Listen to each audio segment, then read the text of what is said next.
Graça e paz a todos os irmãos e amigos que nos acompanham aí pelas redes sociais. Meus irmãos, nós estamos nesse dia, tá certo? Viemos aqui ministrar a lição de número 7 da nossa revista Compromisso. Aí eu sempre mostro a revista para que vocês possam estar situados aí. Essa revista aqui, ó, revista Compromisso, que ela tem por título, né? Tema: Mateus, o Evangelho do Reino. Nós hoje, nessa lição 7, estaremos estudando o capítulo 14 e o capítulo 15 do livro de Mateus, tá? O título dessa sétima lição é O Povo Segue Jesus em Busca de Milagres. E uma pergunta que a gente poderia fazer inicialmente é: será que as pessoas hoje estão, entre aspas, buscando a Jesus devido àquilo que ele pode fazer na nossa vida? Ou será que nós ou as demais pessoas estão buscando a Jesus porque ele é o único caminho que leva a Deus? Isso é uma pergunta que fica para que todos nós possamos estar respondendo para nós mesmos, tá? O texto base da nossa lição está lá em Mateus capítulo 14, tá? O verso 18 e o verso 19. Vamos abrir a Bíblia aqui. Mateus, capítulo 14, o verso 18 e o verso 19, que diz assim: Disse-lhe ele: Trazei-nos. Tendo mandado que a multidão se assentasse sobre a relva, tomou os 5 pães e os 2 peixes e, erguendo os olhos ao céu, os abençoou. Depois, tendo partido os pães, deu-os aos discípulos, e os discípulos deram à multidão. Então, nós vemos aqui a questão da multiplicação, né, dos pães e dos peixes, tá bom? Vamos orar, vamos pedir a Deus que nos ajude, que nos abençoe na ministração dessa lição, para que a gente não venha ter glória para a gente, tá? Mas que a glória seja para Deus, tá bom? Vamos orar. Soberano Deus e nosso eterno Pai, muito obrigado, Deus, por mais esse dia. Obrigado por tudo que o Senhor tem feito, obrigado pela nossa vida, obrigado, Deus, pela nossa existência, obrigado porque o Senhor tem se feito presente na nossa vida constantemente. E nós te pedimos, ó Deus, que nessa hora o Senhor possa abrir a nossa mente e o nosso coração para aprendermos mais da Tua Palavra, que o Teu nome na nossa vida seja glorificado e que almas possam ouvir essa mensagem e possam chegar ao conhecimento de Jesus. Dá-nos a Tua paz, pelos nossos pecados, nós oramos e agradecemos em nome de Jesus. Amém. Então, o título da nossa lição é O Povo Segue Jesus em Busca de Milagres, tá? O início, a nossa introdução, diz assim: a estratégia usada por Jesus é interessante.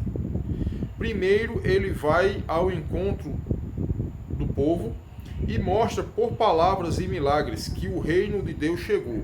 Primeiro, Jesus ele vai reunindo as multidões e vai dizendo que o reino de Deus chegou, né? Aquela questão lá que João Batista sempre vinha informando, né? Pedindo para que o povo se arrependesse e que o reino de Deus estava próximo. Mas nos capítulos de 14 a 20, Jesus está várias vezes se retirando, mantendo-se à distância para orar, descansar, mas o povo não o deixa sossegado. Dos capítulos de 14 a 20, antes desses capítulos, até o capítulo 13, a gente vê que Jesus ele vai em busca das multidões, ele vai em busca das pessoas.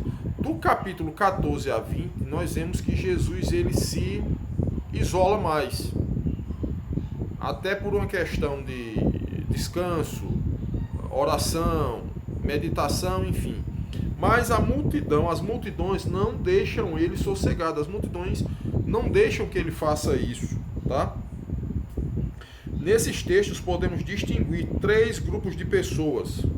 Nesses textos a gente vai distinguir 3 grupos de pessoas que alguns estavam presentes, né? Pelo menos um grupo desses estava sempre presente lá nas multidões, em alguns casos não, mas geralmente estavam, tá? Que eram os inimigos de Cristo. Muitos estavam infiltrados dentro das multidões, que eram os religiosos, tá? As multidões com necessidade e os discípulos. Então nós vemos três tipos de pessoas que estavam presentes nessas reuniões.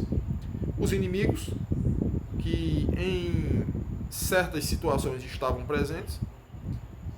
As multidões que estavam com necessidade, que iam atrás de Jesus porque precisavam de um milagre, precisavam de uma cura, enfim. E sempre os discípulos estavam lá presentes, tá? O primeiro ponto da lição diz o seguinte: os inimigos de Jesus. Mateus de 14, de 1 a 12. A narrativa da morte de João Batista é detalhada no texto, e Herodes, com peso de consciência por ter mandado matar João Batista, por mostrar o seu pecado, acha que ele ressuscitou na pessoa de Jesus. João Batista é morto e Herodes imagina, né, que Jesus era João Batista encarnado, tá? Com isso fica com medo e tenta acabar com Jesus também, ele tenta matar Jesus também. Mateus narra esse texto para explicar a razão da retirada de Jesus. Uma pessoa com a consciência de culpa por ter praticado uma injustiça acaba carregando esse peso e pratica outras tantas. Foi o que aconteceu com Herodes e ainda hoje no ser humano. Então, o que é que essa palavra quer falar pra gente aqui? Tá? Que a pessoa com um sentimento de culpa, que ele vem com a mente perturbada devido ao que ele cometeu ou fez, ele, através daquele sentimento de culpa, ele pode cometer outros tipos de atrocidade. É tanto que Herodes mandou matar João Batista. E da mesma forma, estava com a consciência pesada por ter mandado matar João Batista, pensando que Jesus era João Batista encarnado, ele também ameaçava Jesus. Então a gente pode ver nos nossos dias atuais uma questão semelhante a essa, da seguinte forma, né? Como já aconteceu, a gente já viu aí em noticiários nacionais e até internacionais, né? Um homem teve um relacionamento extraconjugal e desse relacionamento surgiu um filho. A esposa atual não sabia desse filho, mas a amante que engravidou começou a pressionar o cidadão para que desse a parte da herança da criança. O que foi que esse camarada fez? Mandou matar a amante. Já tinha cometido o pecado do adultério, já tinha tido um filho fora do casamento, e para tentar compensar o peso da culpa, pensando que matando a amante, né, as coisas iriam se ajeitar, iriam se encaixar, pelo contrário, piorou, porque ele mandou matar a amante. E a gente vê isso todos os dias aí nos noticiários, tá certo? Pessoas que tentam justificar um erro com outro. E nunca dá certo, nunca combina, nunca encaixa isso aí não, tá bom? O segundo ponto, as multidões com necessidade. Era o segundo grupo de pessoas que buscavam a Jesus, tá? Está lá em Mateus 14, de 13 a 21 e 15, de 29 a 39. Mesmo querendo se retirar, a multidão não deixava. Atravessou o mar da Galileia e do outro lado muita gente o esperava, atrás de milagres. Infelizmente é o que temos ainda hoje. Pessoas que estão aceitando, entre aspas, Jesus, mas não estão aceitando Jesus como Senhor e Salvador de suas vidas. Estão aceitando Jesus como sendo um amuleto. Estão aceitando Jesus como sendo um instrumento de troca. Eu vou aceitá-lo porque ele vai me abençoar. Eu vou aceitá-lo porque ele vai me dar riqueza. E não é assim, não é por esse lado. Tá certo? Pessoas aceitando Jesus não como Salvador e reconhecendo seus pecados, mas atrás dos milagres que ele pode fazer em várias áreas da vida.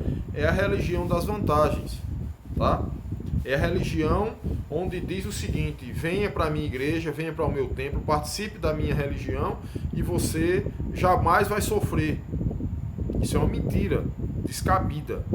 A palavra ela nunca trouxe essa informação. Pelo contrário, o próprio Jesus ele disse: no mundo tereis aflições, mas tem um bom ânimo, eu venci o mundo. Jesus nunca prometeu ausência de problemas, né? É tanto que na lição que a gente vai estar estudando hoje, vai apresentar para a gente tempestades, adversidades que acontecem na nossa vida. E isso acontece todos os dias. Terminou um problema, chega outro. Nem terminou um problema, já vem outro.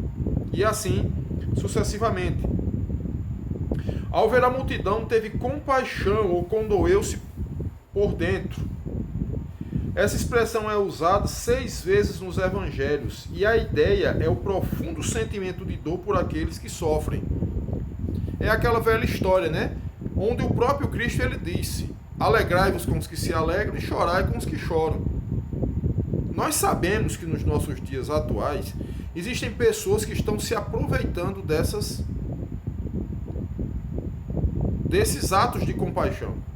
Exemplo, aqui na minha cidade, isso a gente vê todos os dias. Eu não sei onde você está vendo esse vídeo, eu não sei onde você está assistindo o nosso canal, mas aqui na cidade que eu moro, isso todos os dias, em cada sinal que nós passamos na rua, no centro da cidade, nos bairros, nós estamos vendo pessoas pedindo nos sinais. E muitas dessas pessoas, elas não precisam daquilo ali. Elas pedem por prazer. Elas pedem porque sabem que as pessoas que ali estão passando nos seus carros, ou até a pé, essas pessoas vão se compadecer de um estado maltratado, maltrapilho que aquela pessoa está apresentando estar. E muitas vezes não está. Já aconteceu situações aqui na minha cidade em que um senhor ele pedia esmolas todos os dias. E esse senhor tinha casas de aluguel. Esse senhor alugava casas. Resumindo, ele não precisava daquilo. Mas ele fazia porque ele se aproveitava da boa fé das pessoas. Ele se aproveitava do sentimento de compaixão das pessoas, né? Mas Jesus, ele sabia das necessidades daquele povo. Eles sabiam que aquele pessoal estava buscando a ele porque eles estavam precisando de alguma coisa. Realmente, né? Ali mesmo Jesus curou muitos enfermos. A noite estava chegando e os discípulos deram a sugestão ao mestre de mandar o povo embora, porque já estavam muitas horas ali famintos. Passaram várias e várias horas o povo ao redor de Jesus, ouvindo as suas mensagens, ouvindo os seus ensinamentos, e eles não estavam se alimentando. Não tinha nenhum supermercado por perto, nem as barracas de lanche como temos hoje em qualquer movimento nas ruas das cidades. Diante da sugestão dos discípulos, Jesus então diz: dá-lhes vós de comer. Quando os discípulos chegam para Jesus e diz assim: vamos dispensar o pessoal porque a hora já se faz tarde e eles estão famintos, eles não têm o que comer. Jesus olha para os discípulos e diz assim: dá-lhes vocês a eles de comer. Mas como, Senhor, não temos nem para nós, como vamos alimentar esse povo todo? A Bíblia diz que era uma média de 5.000 homens, fora mulheres e crianças. Lembrando que naquela época, em uma reunião, não se contava, em uma aglomeração de pessoas, não se contava nem mulheres nem crianças, só se contava os homens. Então, era aproximadamente 5.000 homens, fora mulheres e crianças. Se a gente fizer um cálculo, né, bem rápido, vamos supor que cada homem daquele fosse casado, então cada homem teria a sua esposa, já seriam 10.000 pessoas. E vamos supor que cada casal tivesse um filho, então aí já seriam 15.000 pessoas.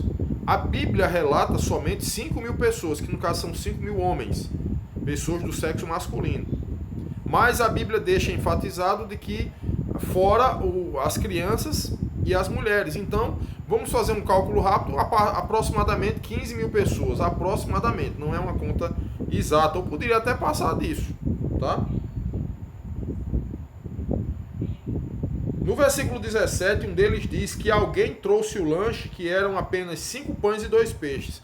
Então, no meio daquela multidão, tinha um cidadão que tinha trazido um lanche, né? 5 pães e 2 peixes, mas era algo que daria para uma pessoa, para passar um dia todo, para se alimentar durante todo o dia, não para aquela quantidade de pessoas, tá? Segundo João 6, de 8 a 9, é André que diz que um jovem estava ali com seu lanche. Mas Jesus, ao pegar aquele lanche que o jovem disponibilizou, orou, abençoou, organizou o povo e distribuiu sem tumulto. No final, ainda conseguiram encher 12 cestos com as sobras.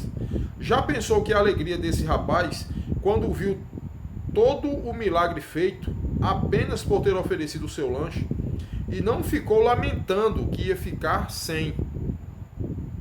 Mas tanto ele como todos ali foram alimentados.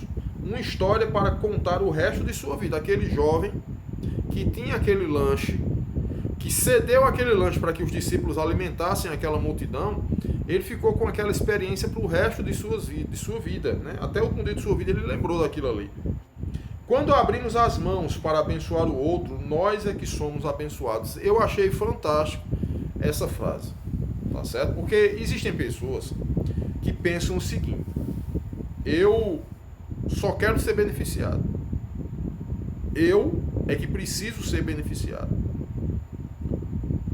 E a gente vê que muitas vezes essas pessoas que pensam dessa forma, elas pensam ou elas imaginam que elas sempre vão estar passando por necessidade. Por quê? Porque elas não abrem a mão para ajudar ninguém. Elas querem só ser beneficiadas, mas não fazem nenhum ato de benefício para ninguém. Estão sempre querendo levar vantagem em tudo, mas nunca abrem a mão para ajudar. E o texto da lição aqui diz: quando abrimos as mãos para abençoar o outro, nós é que somos abençoados. Deus olha para essa atitude.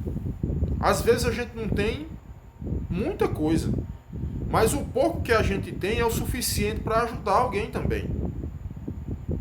Tá? Muitas vezes a gente não pode ajudar com dinheiro, que nem todo mundo tem, mas a gente pode ajudar estendendo a mão para aquela pessoa. Exemplo, né? Suponhamos que eu trabalho com... sou advogado, suponhamos, né? E a pessoa chega para mim e vai precisar de uma causa na justiça e não tem como pagar o advogado. Pô, meu irmão, mas se eu sou advogado, tenho tantos e tantos clientes que me pagam, e aquela pessoa, aquele irmão em Cristo ali, não tem condição de pagar um advogado, o que custa eu entrar com ação para aquela pessoa? Vamos para uma coisa mais simples. Eu trabalho com letreiro, com pintura de letreiro, e tem um irmão meu que precisa abrir um letreiro lá no seu fiteirozinho lá, né? Vende-se bala, vende-se isso, vende-se aquilo. E o irmãozinho não tem condição de pagar o serviço de um pintor letrista para abrir o seu letreiro lá. Ô, meu irmão, o que é que custa eu ir abrir lá o letreiro para ele? Não, meu irmão, Deus te abençoe, está aberto o letreiro, faça boas vendas. O que custa? O que custa eu ir pegar o remédio para uma pessoa que está necessitada? O que custa eu enfrentar uma fila para um idoso que não pode estar na fila? Então são essas coisas que a gente precisa entender, né? Como o texto está dizendo, quando abrimos as mãos para abençoar o outro, nós é que somos abençoados. Isso é uma grande verdade. Por isso eu digo a você que está me vendo, tá? Se você tem esse problema de não querer ajudar o seu próximo, mesmo podendo fazer, mude de ação, mude de atitude. Porque o único beneficiado com a atitude que você pode fazer em relação ao outro é você mesmo. O único beneficiado, tá? Jesus nos mostra que as pessoas estão famintas do verdadeiro pão espiritual. E a igreja é que tem em suas mãos Jesus, o pão da vida. A igreja de Jesus é que tem esse pão da vida que é Jesus. A igreja de Cristo é que tem de transmitir o verdadeiro evangelho. Nós estamos hoje vendo pessoas que estão nas redes sociais constantemente pregando heresias, dizendo que a salvação hoje ela é através, se você chamar o nome de Jesus da forma que os judeus chamam, que é Yahusha. O nome de Jesus que nós chamamos hoje é um nome de porco, na tradução para o latim. Estamos blasfemando do Filho de Deus. Existem pessoas que estão pregando, dizendo que eu posso ser homossexual e posso servir a Deus do mesmo jeito, meu irmão. É a mesma situação de nós dizemos, o adúltero, ele continua adulterando e ele tem plena condição de ser um cristão e louvar a Deus. Tem não. Porque a Bíblia diz que Deus é santo. Então a Bíblia recomenda que o homem precisa aceitar Jesus como Senhor e mudar a atitude de sua vida. Aquele que roubava não vai roubar mais, aquele que adulterava não adultera mais, aquele que era homossexual, que usava o seu corpo, que se deitava com pessoas do mesmo sexo, precisa mudar a atitude da sua vida para seguir a Jesus. Então a gente precisa entender isso. E as pessoas estão pregando que pode servir a Deus do jeito que tiver, e não pode. Deus é santo. Isso é o que a palavra diz. E nós não estamos julgando ninguém. Tá? Nós não estamos aqui para estar julgando pessoas. Estamos denunciando pecados. Tá? Se o camarada se arrepender hoje, acabou para ele. Está arrependido, Deus perdoa, tem a salvação em Jesus e ponto final. Agora, o que não pode é o camarada estar errado e dizer para uma sociedade que nós já temos uma sociedade corrompida e corrupta, uma sociedade distante de Deus. O que nós não podemos fazer é aceitar essas pessoas estarem pregando mentiras como se fossem verdade. Estão levando uma geração ao inferno. Pessoas que irão acreditar nessa palavra estão caminhando a passo gigante para o inferno, porque estão achando que o caminho errado que estão trilhando é o caminho certo. Estão sendo induzidas ao erro a cada dia. E nós precisamos mostrar a Jesus que é o pão da vida. O mundo faminto se alimenta de vãs doutrinas e filosofias. Quando nós, como cristãos, anunciamos Cristo, nosso maior bem, nunca sairemos perdendo, pois as bênçãos serão em dobro. Mas cada um precisa fazer a sua parte. Cada um de nós precisa fazer a nossa parte. Tá? Cada um de nós precisa fazer a nossa parte. No final do capítulo 15, novamente, é uma multiplicação de pães e peixes. Duas narrativas da providência de Jesus às necessidades humanas. Então, do capítulo 14 ao capítulo 15, nós vemos que existe duas multiplicações de pão e peixe. Jesus, ele se preocupando com a necessidade das pessoas, como até hoje ele se preocupa. Tá? Os discípulos e a travessia milagrosa no mar. Está lá em Mateus 14, 22 a 36. Após essa experiência, Jesus se retira para o monte para orar e pede aos discípulos que atravessem o mar no barco. Se eles ficassem, facilmente entrariam no movimento do povo, já que entre eles, volta e meia, discutiam quem era maior entre eles. A disputa pelo poder é um traço característico do ser humano. No Jardim do Éden, começou e atravessou as gerações e continua até hoje. Então Jesus já mandou que os discípulos fossem primeiro para que eles saíssem do meio daquela multidão, para que eles também não fossem contaminados com aquelas ideias que poderiam ali surgir. Tá? No meio da noite, uma tempestade ataca o barco e os discípulos ficam assustados. Diante desse terror, eles veem Jesus andando sobre as águas, indo em sua direção. Acharam que era um fantasma e ficaram com medo. Não é para menos. Imagina aí. Jesus fica do outro lado do mar. Os discípulos entram em um barco. Devido à questão das ondas, o barco é colocado para alto mar. Lá no alto mar, alta hora da noite, os discípulos veem uma imagem de uma pessoa andando sobre as águas. Possivelmente, né?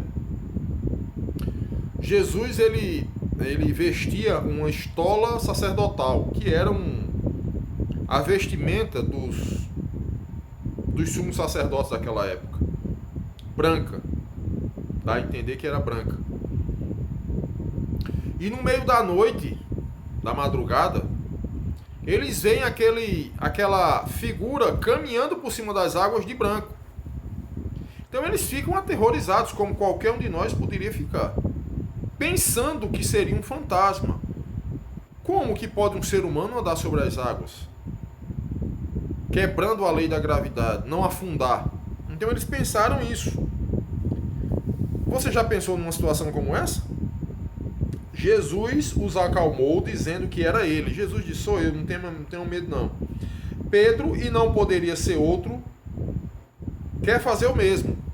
Pedro era o mais energético da turma lá, né? O mais temperamental. Quis fazer a mesma coisa. Como nós parecemos com Pedro, né? Muitas vezes estamos à flor da pele, muitas vezes estamos ansiosos demais por alguma coisa. Quando sentiu o vento, começou a afundar e a gritar por socorro. Jesus estende a mão e lhe diz: homem de pouca fé. Tanto tempo com Jesus, vendo tantos e tantos milagres, por que não acreditou que naquele momento Jesus também poderia fazer mais um milagre? Ô meu irmão, falar de Pedro, eu sempre questiono essa passagem bíblica, porque muitos de nós falamos de Pedro. A gente diz assim, Pedro afundou, Pedro duvidou, mas ele foi o único que foi. Tinha 12 no barco. Só ele disse, se realmente é o Senhor, faça com que eu caminhe até o Senhor, faça com que eu ande por cima da água também. Jesus diz, venha.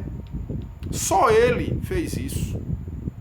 11 ficaram na embarcação, não tiveram coragem. Ele teve coragem. Afundou, duvidou, devido às circunstâncias. Ô meu irmão, quantas e quantas vezes eu e você estamos fazendo a vontade de Deus, estamos ensinando, estamos pregando, e existem circunstâncias na nossa vida que a gente pergunta, será?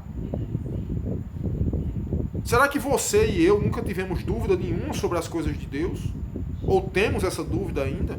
De vez em quando isso aparece, meu irmão, porque nós somos humanos, somos falhos.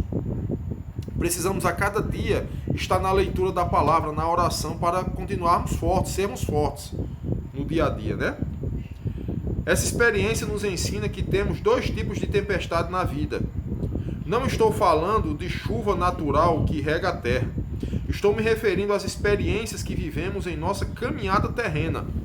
Existem dois tipos de tempestade que a lição vai nos apresentar. Algumas mais simples e outras muito fortes. O fato de sermos cristãos e comprometidos com os valores do reino não significa que estamos livres de tempestade. Não significa. Aquela propaganda que fazem por aí, uma determinada doutrina, em uma determinada religião, onde diz assim, pare de sofrer, aquilo ali é mentiroso. Aquilo ali é uma propaganda, uma falsa propaganda. Não existe aquilo. Pare de sofrer. Não. No mundo tereis aflições, mas tenham bom ânimo. O segredo é esse. É ânimo. É saber que tudo vai ter uma solução. É saber que Deus está conosco. Isso é o resultado. Isso é o remédio da situação. Mas abrir a boca e dizer que pare de sofrer, você não vai mais sofrer, isso é um equívoco grande. Isso é uma heresia, na verdade. Se assim fosse, todos aceitariam Jesus para se livrar das dificuldades. Se fosse dessa forma, todo mundo já tinha se convertido a Jesus para fugir das dificuldades, meus irmãos. Tá? A diferença é que temos um Deus que nos sustenta e nos ajuda a enfrentar cada uma, sempre confiados que Ele nos protege, sempre confiados nisso. Imagine o desespero de quem enfrenta as dificuldades da vida e não tem o Deus Pai que nos protege e nos sustenta. Por que é que tantas e tantas pessoas dão um tiro no ouvido, tiram a própria vida, bebem veneno? Porque eles não têm a esperança no porvir. Eles não têm a esperança de um futuro. Eles simplesmente têm as suas vidas alicerçadas em riqueza, em poder, em dinheiro, em fama. E quando isso acaba, que isso é passageiro, eles acham que a solução é tirar a própria vida, é matar alguém. E nós que temos Deus como Senhor da nossa vida, como guia da nossa vida, nós sabemos que passamos por dificuldades, mas a nossa esperança é o céu, não é aqui. É isso que o texto está querendo dizer. Temos as tempestades que são para correção, para nossa disciplina. Ele dá um exemplo aqui de Jonas, que enfrentou a tempestade e foi cair na barriga de um grande peixe por ter desobedecido às ordens de Deus.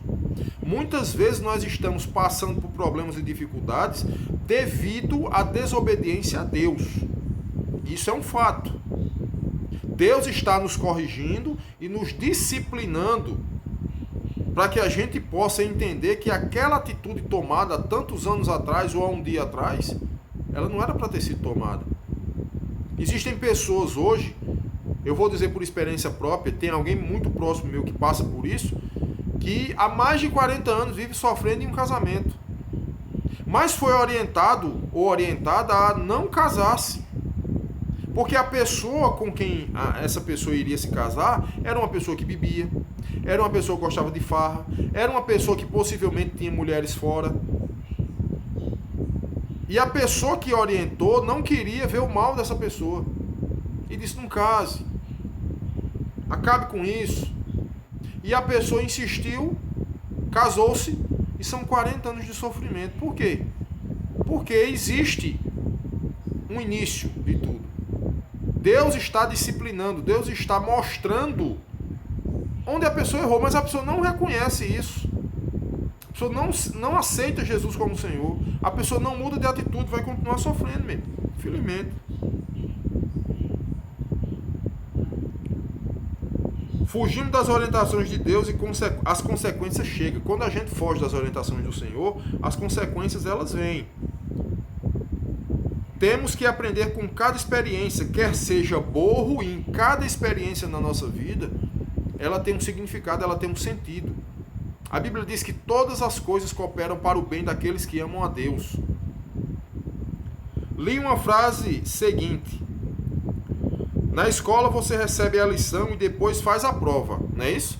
Você primeiro recebe a lição, o professor lhe ensina para depois você ser provado. Na vida você faz a prova e depois recebe a lição. Isso é muito interessante, eu gostei disso aqui. Em cada prova que passamos na vida, precisamos parar e analisar e ver quais lições podemos aprender com elas. Todas as adversidades da nossa vida, nós precisamos entender que estamos aprendendo com elas. Estamos aprendendo com essas adversidades. A segunda é de aperfeiçoamento, quando se torna em crescimento pessoal. Isso é a segunda tempestade. Na experiência dos discípulos, foi de aperfeiçoamento sobre o conceito de quem era realmente Jesus. Em Mateus 8, de 23 a 27, vimos que Jesus estava dormindo quando o mar se agitou, e uma palavra dele, tudo se acalmou. Nesse texto, ele anda sobre as águas. As duas experiências mostram que crescemos quando estamos junto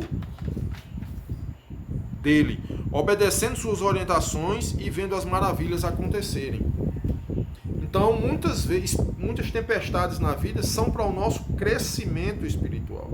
Umas são para a correção, outras para o crescimento espiritual, tá? Os confrontos com opositores continuam, está lá em Mateus 15, de 1 a 20. Os escribas e fariseus, prováveis representantes dos líderes do Sinédrio em Jerusalém, chegam para atacar Jesus usando a própria lei. Acusam Jesus usando a própria lei. Acusam seus discípulos de não lavarem as mãos, e isso não era em relação à higiene. Tá? Para você que pensava que os fariseus questionaram Jesus a respeito dos discípulos comerem sem lavar as mãos, isso não era falando sobre a higiene, não, era falando sobre a lei. Que na lei tinha isso, o indivíduo deveria lavar-se várias vezes por dia para se alimentar, como uma forma de pureza, não de higiene, tá? Mas as lavagens cerimoniais é algo que tinha a ver com a questão da cerimônia. Jesus não perde tempo e usa do mesmo argumento sobre a lei. Nos versículos de 4 a 6, cita honrar o pai e mãe, um mandamento da lei.